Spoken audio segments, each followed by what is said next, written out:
Good evening, everybody. We're going to be in Luke, the 12th chapter, so I would encourage you to open up in your Bibles and find that passage. This week and next week are both going to be parables that are in the book of Luke, and so this is going to kind of be the way that we round it out. We spent most of our time this quarter, especially the last half of this quarter, in the book of Matthew, but this time we're going to finish strong in the book of Luke. I've really enjoyed this quarter, the study on parables. I hope that you have as well. It's been good to just kind of dive into some of these stories and look really in depth at them. So I've certainly got a lot out of it. I hope that you have as well. I want to also express my appreciation for those who have been with us this entire quarter. Our viewership really hasn't dipped a whole lot. It's dipped a little bit, but we've been able to keep and maintain most of the same people every single week. And so that's a testament to your commitment. I appreciate your patience in dealing with us with this kind of medium. This is obviously not ideal. We are live on Sunday mornings, which allows for interaction.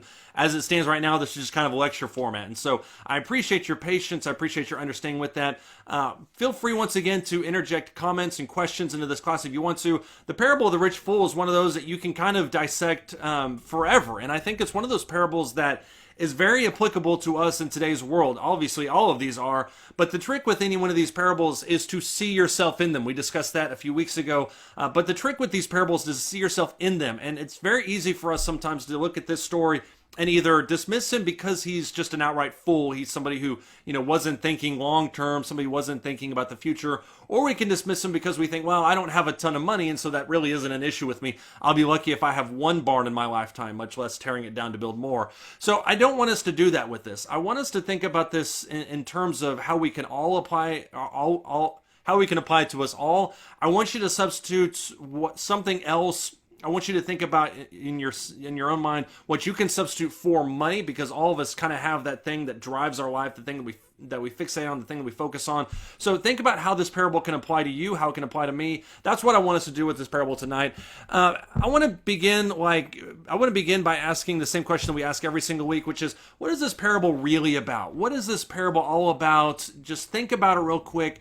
What is it that you think that this parable is talking about? Because I think getting a good baseline for this before we move into it is important. And this is one of those parables that we have a hard time kind of nailing down. We know it's about greed. We know it's about selfishness, but we have a hard time nailing it down. We talk about how it's kind of this idea of a parable against greed, that you shouldn't just hoard your possessions and keep them and building on one another. We also maintain, some people think that it's about short-sightedness, that this is a guy who wasn't thinking about the long term. He was thinking about the here and now. He was thinking about what he could get in this exact moment. And I would actually maintain that if anything, he's probably too far-sighted. He's thinking about things, years in the future, decades in the future. The problem is he didn't think quite far enough. He's somebody who thought about the present, but he didn't really think about eternity.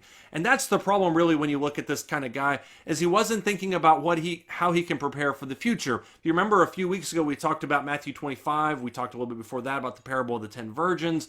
All these parables from Matthew chapters 24 and 25. The focus of those parables is to be ready, to prepare for the fact that we are going to someday stand before God. The kingdom of God is built like that. We need to be ready for it. We need to prepare for it. And this guy just didn't. As a matter of fact, he's kind of like the Ebenezer Scrooge of the Bible. He just has a whole ton of money and he doesn't really know what to do with it. So greed plays into it, but I would argue that short-sightedness, maybe not really the main idea. There are other people that think that this parable is addressing primarily the idea of hospitality. This guy is akin, for instance, to the rich man and Lazarus. The rich man, if you remember that story, was somebody who had a lot of money but didn't really help anybody else with it. He kept it to himself, tripped over Lazarus probably every single day, just didn't think about other people. People accuse him in this story of doing the exact same thing. And certainly Luke puts a lot of emphasis on wealth and how it's distributed towards other people. That parable of the rich man and Lazarus also mentioned in Luke. He's the only gospel writer that includes those two parables. But I think even that kind of misses the point. I think hospitality obviously can be included in this, but I don't think that's really necessarily the idea that he's getting at. Let me float another idea to you, and you can take this or leave it. But to me, when I think about this parable, I think primarily about identity. I think about what defines you as an individual, what defines me as an individual, and what kind of encapsulates our life. And I think about that primarily from this passage in Luke chapter 12 and verse 15. I hope we're not kind of giving away the ending, even though this verse comes right before the parable begins. But in Luke chapter 12 and verse 15, Jesus says, beware and be on your guard against every form of greed, for not even when one has an abundance does his life consist of his possessions. And it's that second half of that phrase that I think is really, really interesting, because he talks about the fact that not even when you have a ton of cash does that really define your life. And that's why I think when you look at this parable, it's not about greed, it's not about necessarily selfishness, it's about identity. Ask yourself really quickly, what defines your life? What is it that makes up your life? You know, if you asked your friends and people in the world, if you asked your friends to define you, what is it that they would define you as? Would they call you a Christian? Would they call you career driven? Would they call you intelligent? Would they call you good looking? I get that sometimes, probably more than I deserve. But how would they define you? You know, 1 Peter chapter 3 and verse 15, Peter says, never or always be ready to give a response to anyone that asks you a reason for the hope that is in you. And when Peter says that, he's indicating that that hope that is in you should be something that is very visible. People see a change in your life. They see a difference in your life. And so ask yourself, what is it that other people would define you as? And if you're struggling to kind of think about what your identity is as an individual, ask yourself a very personal question. Ask yourself, what would my life be like if I took this out? Or let me ask you a better question. If I gain blank, then I will be content. That's the better question. If I gain blank, then I will be content. What is that answer for you? Fill in that answer for yourself real quick. I think all of us, to a certain extent, have something physical that can probably fill that at least a little bit. We can say, well, if I can only get, my house finished with the renovation, I will be content. Or they'll say, well, if I can only get that car that I'm dreaming of, then I'll be content. Some people say, if I can only make it to retirement, or if I can get that job that I'm looking for, if I can, get that scholarship, if I get that grade, whatever it is, if I get that, then I'll be content. I'm not saying that we need to just not shoot for the stars. We don't need to have aspirations. That's not what I'm talking about. But your life should not be defined by that thing. And I think too often times our lives are defined by these little moments. We think, I need to make it to this point, I need to make it to this point, I need to make it to this point.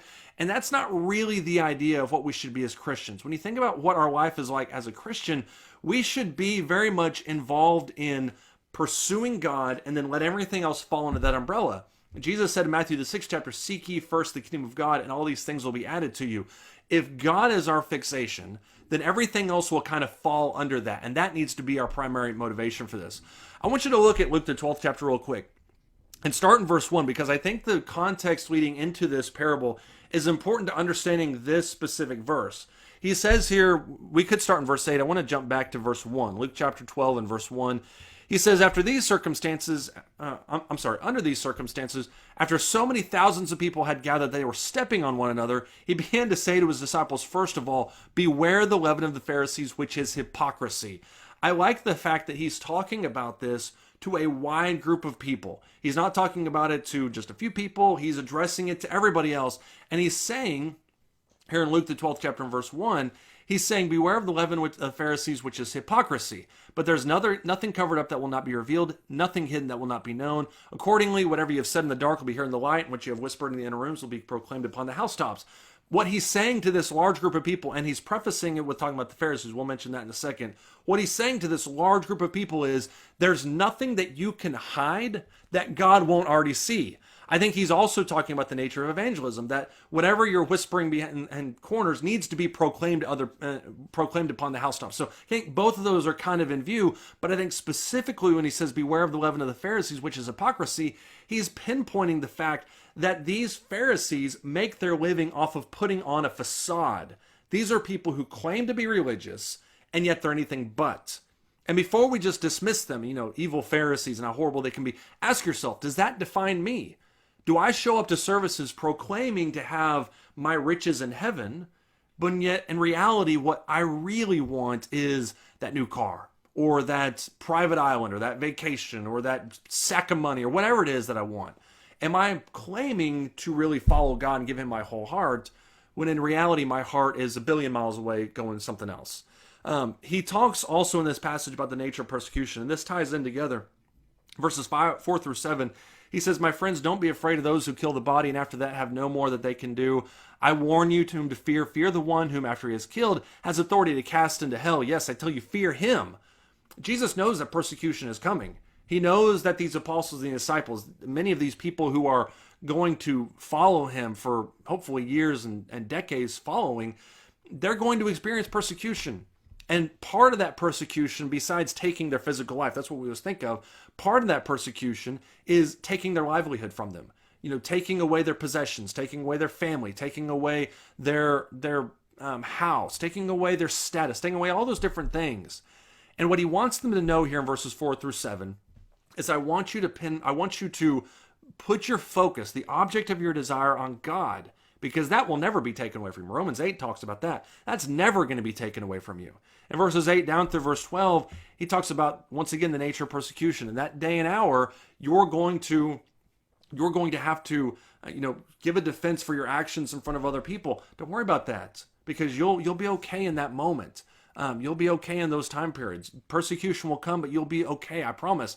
The connection with the Pharisees there in verse 1 is the fact that the Pharisees do everything but that. The only thing they care about is image. The only thing they care about is status. The only thing they care about is popularity. That's why they didn't arrest Jesus at the beginning of the week.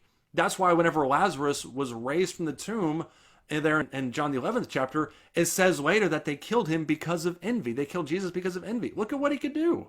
And look at how the crowds followed him. They killed Jesus because of envy, because he threatened everything about their life. Their response was to kill Jesus. When people threaten us, or they want, and even not with our physical lives, but when people threaten us and try to take away our position, we shouldn't really fear that. Because after all, the thing that we are most attracted to, the thing that we care about the most, is God. And he can never be taken away from us. So you have this whole discussion here in verses 1-11 of Luke the 12th chapter about setting your priorities and making sure that the most important thing in your life is the only thing that can't be taken away. And it's so ironic, it'd be comedic if it wasn't so tragic. But in verse 13, somebody raises their hand just in the middle of Jesus' sermon. And he says, "Teacher, tell my brother," verse 13, "to divide the family inheritance with me." This is not uncommon. It's not uncommon for somebody to ask, somebody that has some kind of sway over the crowd to adjudicate in a certain, decision. I need you to kind of make a decision on this issue that I've got going on. So that's not uncommon for something like that to happen. But he asks Jesus, "I want you to tell my brother in front of everybody to divide the family inheritance with me." Jesus chastises him there in verse 14, almost kind of is annoyed with him. He says, "Man, who appointed me a judge or arbitrator over you?" And that's when verse 15 pops up. "Beware and be on your guard against every form of greed, for not even when one has an abundance does his life consist of those possessions." It's almost like this guy misses the point. The guy has been listening to this discussion about priorities and this discussion about, fixating on the only thing that matters, which is God, and enduring through persecution, all this different stuff. The only thing this guy cares about is his family inheritance. Now, did his brother need to divide the family inheritance? Yeah, probably. Under the old law, he absolutely did. But what Jesus understood was the fact that in this discussion, that didn't really matter a whole lot. Because even if the family inheritance is ripped from you, that should not be the goal of your pursuit. That should not be the object of your desire. And this guy completely missed the point by interjecting a discussion on materialism to give an example of his own materialism. I think it's just incredibly ironic. Verse 15, he says, "Beware and be on your guard against every form of greed, for not even one has an abundance does his life consist of his possessions." Now, I think what I think is most interesting about this passage, though, is not the second half. I think the second half describes the parable in a nutshell. It talks about your identity. How do you identify yourself? Who are you? What are you about? Those types of things. What's most interesting to me in this parable, and I didn't really notice it for a long time, is that he says right here, "Be on your guard against every form of greed." Let me ask you a question. How many forms of greed are you aware of? We all are familiar with the idea of greed being financial greed, where we just want to get money, all those different types of things. But how many other forms of greed can you think about? We can think about greedy for honor. We can think about greedy for property. We can think about greedy for achievements. Those are very public, very visual types of greediness. But we can also be greedy for laziness. We can be greedy for isolation, maybe pleasure, those types of things. All greedy means is this kind of intense desire where you're willing to push everything out of the way in order to get it. I don't care what I need. I just need it. That's greediness. And so greediness can take on multiple forms. I had never thought about that until I went back through this parable several weeks ago. But that greediness can take on several forms. And what he says here in verse 15 is, beware and be on your guard against every form of greed. Doesn't matter if it's financial or otherwise. If anything occupies the position of God in your life, then you need to get it out of your way. Colossians chapter 3 and verse 5 is very explicit when it says that greediness is the same thing as idolatry. When we put something in between me and God, and when we put something in between ourselves and God, then we have effectively made that our idol. That is the thing that we're pursuing. And it can be something physical, it can be something emotional, it can be something private, it can be whatever it is. We need to get it out of the way because that should not be the goal of our life. And whatever we are giving our heart to, that becomes our idol, that becomes our barns, that becomes all our types of things from this parable. The point of all of this, by the way, before I go any further, I want to put a caveat on this. The point of all of this is not to say that money in itself is bad. Pleasure isn't even bad in and of itself. Public honor is not bad. These things are not bad. Achievements are not bad. The problem becomes when we let those things define us. When you think about the body of Christ in the first century, the body of Christ in today's world, we come from a variety of different backgrounds, which is an understatement. There are rich people, there are poor people. There are people of high social status, low social status. There are people that have a lot of talents. There are people who have a few talents. There are people who can do every different type of thing under the planet, come from every different kind of country. The one thing that binds us all is our devotion and our love for Christ. That's the thing that binds us. That's the thing that defines us. That should be the thing that we fixate on. So these other types of things are not wrong in and of themselves, but they become wrong when we allow ourselves to be defined by those things, and that becomes our identity. With that in mind, I want us to look at Luke the 12th chapter and starting in verse 15. Luke chapter 12 and verse 15, he says, be aware and be on your guard against every form of greed, for not even when one has an abundance does his life consist of his possessions. And then he told them a parable, saying, the land of a rich man was very productive. He began reasoning to himself, saying, what shall I do since I have no place to store my crops? And he said, this is what I'm going to do. I'm going to tear down my barns. I'm going to build bigger ones. And there I'll store all my grain and all my goods. And I will say to my soul, soul, you have many goods laid up for many years to come. Take your ease, eat, drink, and be merry. But God said to him, you fool, this very night your soul is required of you. And now who will own what you have prepared? So is the man who stores up treasure for himself and is not rich towards God. There's a lot in this parable. It's a very simple parable. Once again, the thing I want us to think about is not necessarily the money, but the object of our desire, because that identity, I think, is what's so important in this passage. But look at what he says here in verse 16, just kind of stepping through it very briefly. Verse 16, he says, the land of a rich man was very productive, which insinuates, if you're reading this parable for the first time, that God has blessed him in some way. That's the way they synonymized it with these people, is that if you're physically blessed, you're also spiritually blessed. So the land of a rich man, very productive. Obviously, this guy's got it going on. But notice what he says also here in verse 17, 18. When you read these two verses, and even verse 19, the one thing that keeps coming up and up over and over again is the personal pronoun I, me, myself. This is what I'm all about. When you read this parable, over and over again, you have this idea that the only thing he really cares about is not God. He cares about himself. And that's the real problem here. He says in verses 18, 19, and 20, he says, it's all about me. Soul, you have many goods laid up for yours. Take your ease, eat, drink, and be merry. This is what I will do. I will tear down my barns and build bigger ones. It's almost as if he's so bored with his life that he has nothing else to do except prepare for more gain. And that's part of his problem, is that all he can think about is the next step.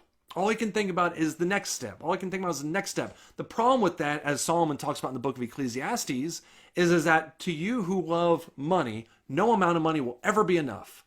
If the object of your desire is pleasure, no amount of pleasure will ever be enough to satisfy you. If the object of your desire is money, there will never be enough money to satisfy you. And it's a vicious kind of game that we play with ourselves when we think that about the fact that no matter what we do, no matter what we strive after, if we pursue it, we'll never honestly, truly be satisfied. We have to learn contentment. But if the source of our contentment is a thing or a status, then all we want once we obtained it is more of that. The guy who has $1 million wants $1 billion. The guy who has $1 billion wants $10 billion. The guy who has $10 billion wants $100 billion. Jeff Bezos just passed $200 billion. You know what he's probably thinking about? $300 billion. So to the guy who wants money, no amount of money will ever be enough. I want you to look in Ecclesiastes chapter 2. Keep your finger there in Luke the 12th chapter and look in Ecclesiastes chapter 2. Ecclesiastes chapter 2, starting in verse 18. He says, "Thus I hated all the fruit of my labor for which I had labored under the sun, for I must leave it to the man who will come after me." This is Ecclesiastes 2 and verse 19. "And who knows whether he'll be a wise man or a fool? Yet he will have control over all the fruit of my labor for which we have labored by acting wisely under the sun. This too is vanity. Therefore I completely despaired of all the fruit of my labor for which I had labored under the sun, when there is a man who has labored with wisdom, knowledge, and skill, and then he gives his legacy to one who has not labored with them. This too is vanity and a great evil. For what does a man get in all his labor and in all his striving with which he labors under the sun? Because all his days his task is painful and grievous. Even at night his mind does not rest. This too is vanity." Solomon addresses the same problem that this guy has, that humans have had for thousands of years, which is that we always think that the next dollar or the next thing is going to be what satisfies us, when what really satisfies us is everyday life. Contentment with our life, contentment with our things, contentment with where you're at right now. That's not to say, once again, you can't have dreams and aspirations. You certainly can. But you cannot let those things define you. When you look at Ecclesiastes chapter 2 over and over again, the point of what he's saying is this relentless pursuit of more stuff. And keep in mind, when you look at this parable in Luke, the 12th chapter, this guy at no point ever is described as immoral. He's never described as ungodly. He's never described as hateful, as strife, or as being a bad son. He's being described as being a bad husband. The only thing he's doing is not putting his heart towards God. When you look at, for instance, his expression in verse 18 where it says, "I will tear down my barns and build bigger ones, and there I'll store all my grain and all my goods." The question that you have to have after that is, to what end? Where does this end? Where do the barns end? Where do the goods end? Where do all these things end? And he doesn't have an answer for that. He's just going to keep accumulating as if life is just one big race to get to the finish. And it's not. And what Solomon points out in Ecclesiastes chapter 2 is one of the vanity parts of it is that at some point you've got to leave your entire life's work to somebody else. And you don't know if he's going to enjoy it. You don't know if he's going to spoil it. You don't even know if he's going to appreciate it. And that's the unfortunate side of this guy's life, is at the end of his life, he's got to leave his life's work to somebody else. And that's the sad part about verse 21 when he says, "So is the man who stores up treasure for himself and is not rich towards God." This guy worked his entire life for something that will either go away or something that he'll have to hand to somebody else. That's not the type of wealth that you want. That's not the type of wealth that I want. The type of wealth that I want is the one where moth and rust don't destroy, where it doesn't decay, where thieves don't break in and steal, and the one that comes from God directly. That's the wealth that I want. And I think you see that focus here in Luke the 12th chapter, especially there in verse 21. The thing that I think is funny is that when he says that he's rich towards, or he says in verse 21, the man who stores up treasure for himself and is not rich towards God, I don't necessarily think those ideas are mutually exclusive. It's easy for us to chastise this guy for doing something only for himself, but there was nothing that said that this guy couldn't be wealthy and also be devoted to God. As a matter of fact, I mean, that's what James talks about. Now, James obviously talks about not forgetting the poor, which they had a real problem with, but it's possible to be wealthy and yet still be focused on God. Greed is a state of mind. It's not a bank account balance. So we have to remember that these two are not necessarily mutually exclusive, but you cannot have riches be the number one spot and God number two. God always has to be the number one, and everybody else kind of goes underneath that umbrella. I want you to look also at this last part. When you look here at Luke chapter 12, starting in verse 22, I think not only is the context what happens before, I think it's obviously what happens after. But look at how he says this. In Luke chapter 12, and he finishes this parable in verse 21. He says in verse 22, "For this reason I say to you, don't worry about your life as to what you're going to eat, nor for your body as to what you will put on. For life is more than food, and the body more than clothing." Both of those two things indicate, by the way, that this parable of the rich fool is not just about money. You can substitute food and clothing with that as well. That it's about more. Your life is more than about food, more than clothing, more than riches. So it's not just about money. Verse 24, "Consider the ravens. For they neither sow nor reap, they have no storeroom nor barn, and yet God feeds them. How much more valuable are you than birds? And which of you by worrying can add a single hour to his lifespan? If then you cannot do even a very little thing, why do you worry about other matters?" What a punch in the face. We think that by worrying, we're going to somehow affect change. And you see this in such a vivid example with this guy. This guy made all sorts of plans. He had plans to tear down his barns. He had plans to build bigger barns. He had plans to, enjoy his crops and his food for years to come. And yet he couldn't even add another day to his life. much less decades into the future. So when he says this in this passage, verse 25 and 26, think about the parable of the rich fool. We can't even give ourselves an extra hour, an extra day of life, much less planning for years into the future. Verse 27, consider the lilies, how they grow. They neither toil nor spin. But I tell you, not even in Solomon in all his glory clothed himself like one of these. If God so clothes the grass in the field, which is alive today and tomorrow thrown into the furnace, how much more is he going to clothe you, you men of little faith? And do not seek what you will eat and what you will drink, and do not keep worrying. For all these things the nations of the world eagerly seek, but your Father knows that you need these things. Seek his kingdom, and all these things will be added to you. Do not be afraid, little flock, for your Father has chosen gladly to give you the kingdom. The only thing in our life that can't be taken away is our salvation. And everything else just falls by the wayside. And yet we spend our lives worrying about where our next meal is going to come from. We worry about how we're going to make car payments. We worry about how we're going to, buy kids school clothes for next year. We worry about all these things, and there is an extent to which we need to. But we can't become obsessed with the worries of this world. We have to do our part. We have to work hard. We have to make preparations. We have to do those things. But we cannot forget that the number one thing we can do with our life is prepare to meet Jehovah. That's the only thing that matters truly.